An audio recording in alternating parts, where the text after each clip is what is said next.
नमस्कार, मैं सीए चंचल आप सबका स्वागत करती हूं।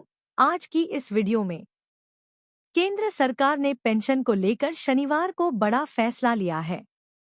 प्रधानमंत्री की अगुवाई वाली कैबिनेट ने सरकारी कर्मचारियों के लिए यूनिफाइड पेंशन स्कीम यानी यूपीएस को मंजूरी दे दी है।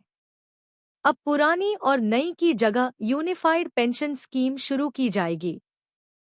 इसके मुताबिक कम से कम 25 साल की नौकरी के बाद बेसिक सैलरी का 50% रकम यूनिफाइड पेंशन स्कीम के तहत मिलेगी, यानी यह रकम पेंशन के तौर पर दी जाएगी।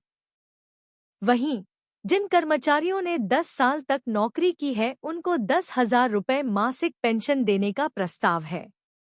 फैमिली पेंशन की बात करें तो दिवंगत सरकारी कर्मचारी की आखिरी सैलरी का 60% तक देने का प्रावधान है।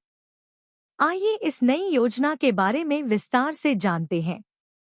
यह योजना 1 अप्रैल 2025 से लागू होगी। केंद्र सरकार के कर्मचारियों को नेशनल पेंशन सिस्टम यानी कि एनपीएस और यूपीएस में से किसी एक को चुनने का ऑप्शन दिया जाएगा। मौजूदा केंद्र सरकार के एनपीएस ग्राहकों को भी यूपीएस में स्विच करने का ऑप्शन दिया जाएगा। इस योजना की कुछ मुख्य विशेषताएं इस प्रकार हैं।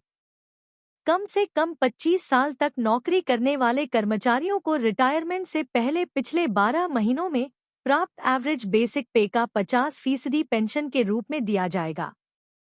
इस पेंशन के हकदार वही कर्मचारी होंगे जो कम से कम 10 साल तक सरकारी नौकरी करेंगे। 10 साल की नौकरी के बाद अगर कोई नौकरी छोड़ता है तो उसे कम से कम 10,000 रुपये पेंशन के तौर पर मिलेंगे। कर्मचारी की मृत्यु होने पर उसकी पेंशन की 60% रकम परिवार को मिलेगी। रिटायर होने पर ग्रेच्युटी के अलावा एकमुश्त भुगतान भी किया जाएगा। महंगाई इंडेक्सेशन का लाभ भी मिलेगा। कर्मचारियों को अंशदान करने की जरूरत नहीं होगी। सरकार अपनी तरफ से कर्मचारी की बेसिक सैलरी का 18.5% वहन करेगी। हर 6 महीने की सेवा के बदले मासिक वेतन यानी वेतन प्लस डीए का 10वां हिस्सा जुड़कर रिटायरमेंट पर मिलेगा। बाकी और डिटेल में आपको तब बता दिया जाएगा जब सरकार की तरफ से डिटेल गजट नोटिफिकेशन पब्लिश्ड होगा। Please subscribe our channel for more such valuable videos like this. तब तक के लिए नमस्कार।